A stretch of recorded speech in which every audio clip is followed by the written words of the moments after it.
Bien, vamos a pasar al siguiente tema. Lo anunciábamos, este viernes se estarían cumpliendo ya 10 semanas desde el 18 de octubre, estallido social, con todo lo que ha supuesto para el país. Sabemos además que se nos viene un periodo de vacaciones. ¿Qué va a pasar con la economía? ¿Qué va a pasar con el proceso constituyente de abril próximo?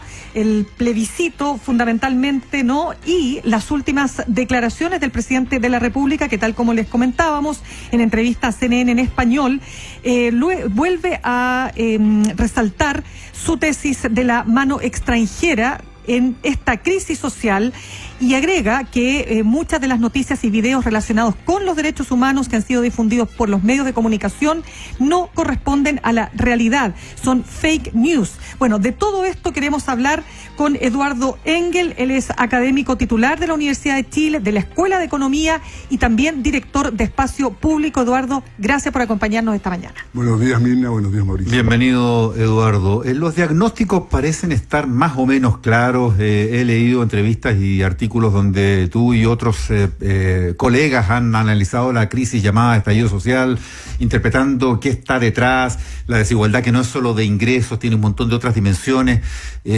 toda la falta de seguimiento que hubo durante mucho tiempo de distintos gobiernos de la realidad que se estaba viviendo a nivel social en Chile. Pero ya estamos ahora en otra fase, estamos completando estas 10 semanas que mencionaba Mirna, y la pregunta del minuto tal vez sea, bueno, ha pasado todo esto, ¿se ha tomado real conciencia? ¿Estamos actuando en consecuencia como país? ¿Está actuando el gobierno en consecuencia? ¿Está al nivel de las demandas la respuesta que se empieza ya a aclarar? A ver, hay elementos que son claramente positivos luego de un primer momento en el cual no se actuó ni con celeridad ni bien. Tenemos ya la aprobación por el Congreso del proceso constituyente, que parte con un plebiscito el 26 de abril, y si hay una mayoría por aprobar el proceso, entonces tendremos una elección en octubre, junto con la elección de gobernadores, de una asamblea constituyente. Entonces tenemos claramente un proceso que está ahí, que no estaba en la agenda antes, y por lo tanto, antes de ver lo que está faltando, es muy importante no perder la visión de conjunto, y lo que va a quedar de estas semanas es una fecha clave en la historia de Chile, y probablemente realmente va a ser importante. Entonces eso es un avance importante. En lo que se ha avanzado, pero todavía a mi juicio falta bastante, es en corregir esa falta de sintonía que tenía la política con las demandas ciudadanas, con la realidad de la gente, con los problemas que tenía la gente, ¿no es cierto? Usted lo mencionaba hace un rato al ver las noticias. En el tema de pensiones, seguimos sin llegar a una reforma. Han habido ciertos avances por el lado del pilar básico solidario que anunció el gobierno, pero el tema central de una reforma, este es un tema que se instala hace ya más de 3 años, y el sistema político está cerca. Ojalá que en las próximas 10 semanas salga algo, pero la verdad es que hasta hoy día no tenemos todavía una reforma con cómo se hace el 5%, qué sucede con las AFP, qué sucede en general con el sistema de pensiones. El tema sigue pendiente, y por lo tanto es uno de los temas claves si uno va a las cosas concretas que están detrás de este estallido social. El tema de las pensiones yo creo que sería por lejos lo más importante, y las encuestas lo confirman. ¿Y se está demorando demasiado? Porque esto además venía discutiéndose en reformas previas que no habían prosperado hasta en la administración anterior, y estamos aquí un poquito pegados, pareciera. Es un tema complicado, es un tema en el cual cuesta un mundo encontrar una propuesta que realmente logre los suficientes votos. El gobierno pasado lo intentó, tenía una reforma, a mi juicio, que era un buen compromiso, y sin embargo no obtuvieron los votos porque la derecha se opuso por un lado porque estaba muy cercana a la AFP, y por el lado una izquierda más dura por otro lado quería un sistema de reparto. Entonces claramente encontrar algo que logre aunar más de la mitad de los votos del Congreso no es fácil. Yo creo que estamos cerca, y yo espero que con el liderazgo que se necesita en estos momentos, que no es fácil para un gobierno relativamente débil, se logre avanzar este tema y finalmente tener una reforma con ese 5 o 6% que ustedes mismos mencionaban hace un rato cuando venía para acá. Sí, Eduardo, usted ha sido muy crítico a esta tesis levantada por el gobierno respecto de la intervención extranjera. Usted ha dicho que no hay evidencia en la que se sustente esta tesis, y el presidente vuelve a la carga, digamos, con el tema en esta entrevista a CNN Español. ¿Qué cree usted que hay aquí? A ver, lo que él dice en la entrevista a CNN no lo puedo juzgar porque no tengo elementos para entrar en eso, pero todo el resto sugiere de que acá el gobierno está confundiendo correlaciones con causalidad. Evidentemente van a haber envíos de mensajes de todo el mundo apoyando esto, y van a haber líderes sociales que se van a apoyar al gobierno, y eso pasa en cualquier democracia, pero de ahí a responder las preguntas claves, el gobierno no ha logrado avanzar, a mi juicio, y que es quiénes estuvieron detrás de la destrucción de un número grande de estaciones de metro en la noche del 18 de octubre. Esa es la gran pregunta que queremos algún día responder, y mientras uno tenga evidencia dura, seria de qué pasó ahí, alimentar especulaciones, digamos, contribuir a teorías conspirativas, en mi juicio irresponsable en el ambiente en que se vive, no solamente políticamente, también económicamente, porque se crea más y más incertidumbre. Entonces, la última declaración del presidente, no tengo por cierto, pero vimos la historia de Big Data, por ejemplo, 1 o 2 días antes, que era parte de este esfuerzo. Y esa iniciativa, al final, no tuvo ni padre ni madre, nadie lo adoptó, digamos, todos se hicieron para el lado, y realmente fue una vergüenza desde el punto de vista técnico. Esa iniciativa no demuestra absolutamente nada respecto a intervención extranjera en lo que ha llevado a esta crisis social. Y lo más importante, lo que confunde, lo que desorienta, es un presidente que un día escribe una columna en el New York Times en que ha escuchado lo que ha sucedido en Chile, en que escuchó a 1.200.000 personas que están en la calle el 25 de octubre, y al día siguiente vuelve la tesis que esto es una iniciativa externa que está tratando de interferir con el país. Esos dos discursos no pueden ser en una persona, tienen que decidir cuál de esos dos, y ojalá sea un discurso basado en evidencia dura y no solamente en cálculos políticos, que es lo que una vez tiene el temor está sucediendo. ¿Estaría para usted desorientado entonces? ¿El presidente Sebastián Piñera está perdiendo el norte de lo que hay que hacer? No quiero entrar a juzgar las intenciones de nadie, porque uno nunca sabe las intenciones de la gente, pero lo que sí sé es de que hay una cierta contradicción entre esos dos discursos, y esa contradicción no es sana para el momento en que estamos, porque contribuye a crear incertidumbre, contribuye a teorías conspirativas. Lo que se requiere del gobierno es un liderazgo basado en hechos, en evidencia, y no en suposiciones, en especulaciones. Y el mejor ejemplo de eso es ese análisis de Big Data. Ese análisis no significa absolutamente nada respecto a lo que está sucediendo en Chile, o quienes, por ejemplo, son los responsables de lo que sucedió esa noche del 18 de octubre. No es información altamente sofisticada, diría usted. No, para nada. Y eso, por otra parte, Eduardo, nos lleva de nuevo a lo que algunos echan de menos, que no sé si usted también, en cuanto a dónde debieran estar los énfasis. Por ejemplo, reforma tributaria es un tema del que usted ha opinado. Bueno, aquí tenemos una reforma ya acordada que todavía está en curso para su finiquitación en el Congreso, con un entendimiento, se llama un entendimiento en materia tributaria, que logró el ministro Briones a pocos días de debutar en ese cargo, pero resulta que después empiezan a hablar mucho de una necesidad de otra gran reforma tributaria en un plazo no muy largo para discutirla en los próximos meses, que cambie de verdad, ya no solo que se deseche la integración tributaria que se logró, o que se suban los impuestos a las personas más ricas o de más altos ingresos, etcétera, sino que implique una nueva forma de gastar, y que implique además, en materia de carga tributaria, situarnos en otro nivel más alto respecto del Producto Interno Bruto, parecido a los países que queremos imitar tantas veces. Eso falta, porque el ministro anteayer, descartó por completo que esté en carpeta algo como eso. Ahí hay dos temas. El primero es la agenda social. Y habiendo una serie de reformas que llegan con el ministro Briones, faltan algunas reformas ambiciosas que van a significar gasto importante para hacerse cargo de este estallido social. Eso creo que hay bastante consenso, pero a mi juicio es claramente así. Y por otra parte, Chile tiene una tradición seria en materia fiscal, de modo que cuando uno aumenta gastos de manera permanente, eso se debe financiar, y nos lleva entonces al tema que tú estás planteando, Mauricio, que es cómo se financia una reforma tributaria. Ahí lo que yo creo es que efectivamente vamos a tener que aumentar en forma importante la carga tributaria. Sin embargo, no debemos compararnos con los países OECD más ricos que nosotros, porque la carga tributaria, que para los auditores es lo que se gasta en impuestos dividido por el producto, el porcentaje del producto que se gasta en impuestos, va creciendo a medida que los países se desarrollan, y por lo tanto los países escandinavos tienen una carga más alta que nosotros por dos motivos. En primer lugar, porque tienen mucho más gasto social, pero en segundo lugar, porque son más ricos también, y por lo tanto hay una parte de ese aumento de la carga tributaria que va efectivamente con el crecimiento. Dicho eso, sí discrepo del ministro Briones en cuanto a que en este momento yo sí considero que la carga tributaria debe ser más alta que la que tenemos. Vamos ahora a la pregunta de cuánto más alta, y ahí también viene un tema que creo no se ha dicho y que es bien relevante.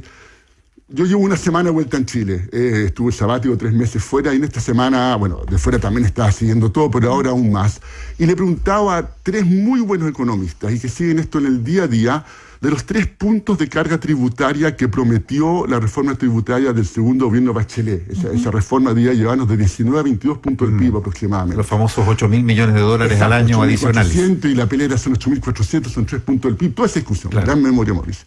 Bueno, de eso, ¿cuánto se recaudó realmente? No es tan fácil porque hay que ver la parte permanente que se recauda. Las 3 personas que les pregunté, los números eran entre 0,5 puntos del PIB en vez de 3 y los 3 puntos. Ese dato lo necesitamos sobre la mesa, porque es un dato clave para ver cuánto más queremos agregar a futuro. Pero sí, yo diría que entre lo que se agrega con la reforma Bachelet y lo que salga ahora son 5 a 6 puntos del PIB, lo cual significa que si realmente Bachelet recaudó 3, entonces son 2 puntos y medio más. Si recaudó 0,5 son 5 puntos más, y ese dato tiene que estar sobre la mesa, y en este momento no lo está. Todavía no se sabe. Es uno de los temas pendientes. El gobierno está en un discurso muy duro de que no quiere un impuestazo en este momento, y tiene razón en cuanto a que el momento para subir los impuestos no es ahora, pero el momento para discutir ese incremento en impuestos, a mi juicio al menos, sí debería ser ahora. Puede tomar 6 meses con una comisión, que se pida una asesoría externa, pero alguna instancia independiente, seria, que dé garantías a todos, debería discutir cuánto más va a gastar, que una decisión política, y después cómo se recauda eso. Y esa recaudación debe ir principal o únicamente de los sectores de altos ingresos. Eduardo, porque para que todos nos entendamos, uno puede comprender que en un minuto de frenazo económico, yo el otro día decía que más que frenazo, ha sido un porrazo, porque hubo una caída probablemente durante varios meses de la economía, ya se podrá entender que no es minuto a empezar a subir impuestos, pero uno se pregunta, y también lo planteamos el otro día en una columna, ¿no sería del caso que el gobierno fijara horizontes a 2 años, a 3 años, a 5 años, 10 años? O sea, Chile tiene esta carga tributaria, aspiramos a llegar en 5 años más a tal otra carga tributaria cuando nuestro Producto Interno Bruto ya alcance tal otra envergadura, no la que tiene hoy. Cuando ya seamos más ricos, ese tipo de horizontes, ¿por qué se desecha dibujarlo? Aún más que eso, un tema, y lo ha dicho Briones, es el tema de que cuando haya más crecimiento aumenta la carga tributaria. Él se ha tomado ese discurso. Pero el tema contingente es que además de eso necesitamos un salto adicional ahora. Ya. Entonces necesitamos un salto ahora y después una trayectoria que va a... Más allá del entendimiento tributario que ya hubo. Sí, más allá del entendimiento tributario. A mi juicio sí, se necesita aproximadamente 1 punto del PIB, y creo que es menos que eso. Pero echándole mano aquí al impuesto a los pero más ricos. Es una trayectoria... Usted, porque usted ha hablado del 1% más rico. Bueno, ahí viene otro tema que es muy importante. Claro. Yo diría, el principio tiene que ser que prácticamente todo el incremento de impuestos lo financia el 1% más rico. Pero el cómo lo financia no debería ser en base a titulares, sino que en base a un trabajo cuidadoso en el cual uno realmente entra en todos los temas. El tema tributario es un tema bien complejo. No hay balas de plata, no hay el impuesto que lo va a lograr todo. Entonces uno tiene el compromiso que esto lo paga un cierto sector. Y eso uno agrega que esto va a ser creíble porque se van a comenzar a publicar año a año cuánto pagan impuestos cada uno de los percentiles en Chile, cuánto paga el 1%, el 2%, el 3%, etcétera. En Chile solo hay datos para 2 años, 2005 o 2009. Nunca más hubo un estudio con los datos del Servicio de Impuesto Interno mostrando, por ejemplo, que el 1% más rico paga un 15% de impuesto de la renta en promedio, que es relativamente bajo, que es uno de los temas. Entonces, si uno tiene datos confiables, una institución seria, autónoma, que año a año dan estos números, uno puede decir, ¿sabe qué más? Que los técnicos hagan una propuesta en qué combinación de impuestos, qué cambios tributarios son necesarios para lograr los puntos adicionales de carga tributaria que salgan del proceso político. Conversamos hasta ahora con Eduardo Engel, profesor titular de la Universidad de Chile, director de Espacio Público, Escuela de Economía también de la Universidad de Chile. Eduardo, para ir atendiendo ya las demandas concretas, porque estamos claros que por un lado tenemos el carril, ¿no es cierto?, por el que va el proceso constituyente, y por el otro las demandas que hemos estado insaciablemente conversando acá. Estamos hablando de, usted ha dicho, pensiones, salud, sueldos, ¿verdad? Y educación, no podría decir que son como los 4 ejes básicos. Por lo tanto, junto con las pensiones, entendiendo que hay que avanzar por ahí, ¿cómo se avanza además en salud, por ejemplo? ¿Cómo se avanza cuando tenemos por ejemplo, una mesa social que establece que hay que subir el sueldo mínimo a 550.000 pesos? ¿Eso es posible, es real, es una exageración, es simplemente un hecho que se pone ahí para la negociación, para poder avanzar un poco más allá de estos 350.000 pesos o ingreso, como se dice, mínimo garantizado? Eso requiere un liderazgo del gobierno, hay que mirar distintas medidas y combinarlas correctamente. Claramente uno de los temas es ya sea un ingreso mínimo garantizado combinado con un aumento en salario mínimo. Discutir qué combinación de esos dos es lo mejor para una economía es un tema que se debe discutir. ¿Pero se puede aumentar sobre estos 350.000? Yo creo que se puede aumentar, pero también creo que no puede llegar a 150.000, pero más que lo que yo creo, eso hay que discutirlo con cifras sobre la mesa de Hacienda, de cuánto cuesta, de cuántas platas hay. Hay un incremento importante en lo que va a ser la carga tributaria, pero también va a haber el límite a ese incremento. Claramente Chile está en una etapa de desarrollo en que no puede financiarlo todo, ni mucho menos, y por tanto se requiere un liderazgo, y en un país como Chile, con el gran poder que tiene el Ejecutivo, ese liderazgo tiene que venir del Ejecutivo en cuanto a tener estas discusiones y en cuanto a llegar a los compromisos en las áreas que tú mencionas, que son ingresos, educación, salud y obviamente el tema de pensiones. Pero usted dijo que habló con 3 importantes economistas, sí, ¿verdad? No chilenos, estamos de acuerdo, o sea, extranjeros. No, chilenos. Ah, chilenos, perfecto. Y esos 3 economistas coinciden en lo que usted señala, en que se puede hacer un mayor, digamos, aporte. No, yo mencioné esto en otro contexto, lo mencioné en el contexto de que también faltan cifras sobre la mesa. Si no conocemos en cuánto aumentó lo que recaudamos en impuestos producto de la reforma tributaria del segundo gobierno Bachelet, tener esta discusión con números sobre la mesa es más complicado, porque es un dato previo fundamental para tener esa discusión. Entonces ahí con la deformación de antes de haber sido economista, de haber sido también trabajado en estadística mucho tiempo, faltan datos para tener una discusión informada sobre cuánto deberíamos aumentar la carga tributaria. Un dato básico es la reforma de Bachelet, que como decía Mauricio, prometió 3 puntos más en recaudación tributaria. ¿Cuánto logró efectivamente? Eso todavía no se sabe. Bueno, mi evidencia es, hablé con 3 muy buenos economistas chilenos que siguen esto en el día a día, y las 3 cifras que obtuve fueron muy distintas. Por lo tanto, no hay una cifra de consenso. Ahora, Eduardo, interesante que usted también ha dicho que usted está absolutamente en contra de reducir o eliminar el TAC. Sí. ¿Por qué? Porque en el escenario que venga nos van a faltar recursos, y por lo tanto yo no quiero que dejemos ninguna fuente de recursos, de tener ninguna fuente de recursos. Y el TAC lo pagan los sectores de más altos ingresos. Los números que hay es que el decil más rico paga 10 veces más en TAC que el decil más pobre, y por lo tanto una forma bien eficiente de financiar las carreteras en Chile, y por lo tanto yo seguiría tal cual con el TAC, y porque me van a faltar recursos igual. Entonces si bajo el TAC es que tengo menos plata al final para educación, para salud y para otros temas que me importan muchísimo más. Claramente el TAC, el sistema de concesiones, teniendo cosas que se pueden mejorar, ha funcionado razonablemente bien. Yo he tenido críticas en muchas cosas, pero Chile ha ido haciendo reformas que han ido en la dirección correcta, quedan cosas por hacer, pero no tiremos por la borda fuentes de ingresos, porque vamos a necesitarlas todas a futuro, precisamente por temas como los que tú dices. Prefiero poder pagar 30, 40 mil pesos más en salario mínimo, ingreso mínimo garantizado, que subsidiar al barrio alto para que usen las carreteras concesionarias. Además hay que tener claro que cualquier concesión que se haga en el TAC la paga el fisco al final, porque el contrato... alguien lo paga. Claro. Si no lo pagan los usuarios a través del TAC, lo pagamos con todo nuestro impuesto. O lo pagamos después con el contrato alargado. Para cosas más importantes. Eduardo, usted planteaba, perdona Mauricio, un tema respecto al proceso constituyente. Usted antes de empezar la entrevista nos dijo que tenía alguna aprensión respecto al financiamiento que va a tener esto. Bueno, lo que viene ahora, en parte de toda esta agenda, es el proceso constituyente, ¿no es cierto? Después de que tuvimos el 25 de octubre más de 1 millón de personas en la calle, queda claro que hay un deseo muy grande de participar, y que el proceso constituyente va a ser una forma de hacerse cargo de encauzar ese interés en la política, sobre todo en las nuevas generaciones. Es muy importante que esto funcione bien. Y desgraciadamente, y me imagino que es por la premura del tiempo que hubo en hacer estas cosas muy rápido, lo entiendo, hay cosas que no se abordaron, y una de ellas es transparentar y regular cómo se va a financiar las campañas para el plebiscito el 26 de abril. Las a favor de aprobar la nueva constitución y las que van a estar a favor de rechazarlo.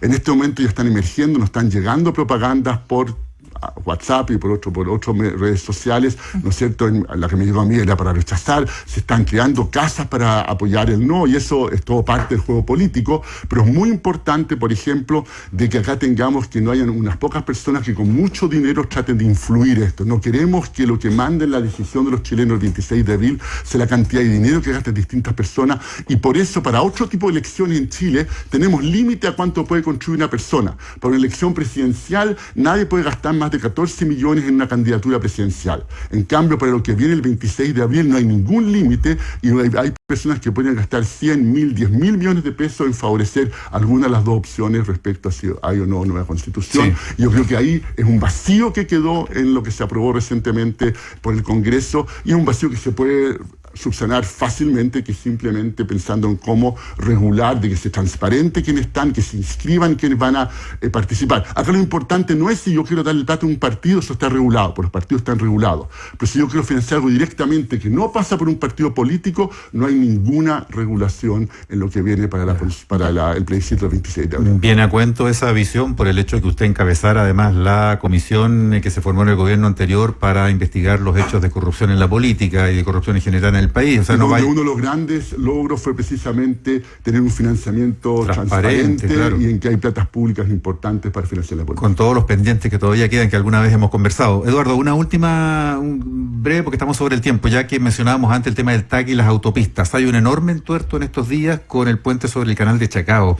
Una pelea aquí entre la sudcoreana Hyundai y el gobierno, con declaraciones furibundas que yo no recuerdo haber visto nunca en materia de esta envergadura de grandes contratos de obras públicas. ¿Cómo está viendo ese problema? ¿En qué estamos? A ver, yo creo que cuando se firmó ese contrato, la coreana partía de la base de que iban a renegociar y obtener en ese momento 200 o 300 millones. Yo recuerdo que el momento en que se firma, los entendidos del tema decían que acá las cifras no cuadraban, y me alegra que el gobierno haya decidido no ceder a esas presiones. Las renegociaciones son fuente de un costo muy alto para el Estado. Están asociadas, al menos en varios países de la región, con corrupción, y por lo tanto renegociaciones que no son estrictamente producto de algo que realmente fue fortuito, inesperado, y este caso sería así porque la cifra era muy baja, el contrato adicional era muy barato. Realmente me alegra que el gobierno chino haya decidido enfrentar en forma seria a esta empresa que se está aprovechando un momento difícil para Chile. No es casualidad que eligen este momento para salir a la palestra y debilitar al gobierno de Chile, el momento en que más necesitamos inversiones, pero es muy importante que el gobierno dé una señal clara que no se va a dejar doblegar por una empresa extranjera que se está aprovechando. ¿Y algún riesgo de parar las obras? La urgencia de esta obra no es grande. Hay una discusión de largo tiempo de cuán importante es o no para Chiloé el puente del Chacao, y yo creo que puede ser un puente que sea muy importante de acá a 10 años, pero en este momento yo recientemente estuve en Chiloé y el sistema que hay para pasar desde la Chile continental a Chiloé está funcionando sumamente bien. No es un tema urgente para Chiloé, y pregúntele a las comunidades chilotas si realmente creen que es urgente. Eduardo Engel, economista, académico de la Facultad de Economía de la Universidad de Chile, director de Espacio Público, gracias por haber estado en ADN hoy. Muchas gracias.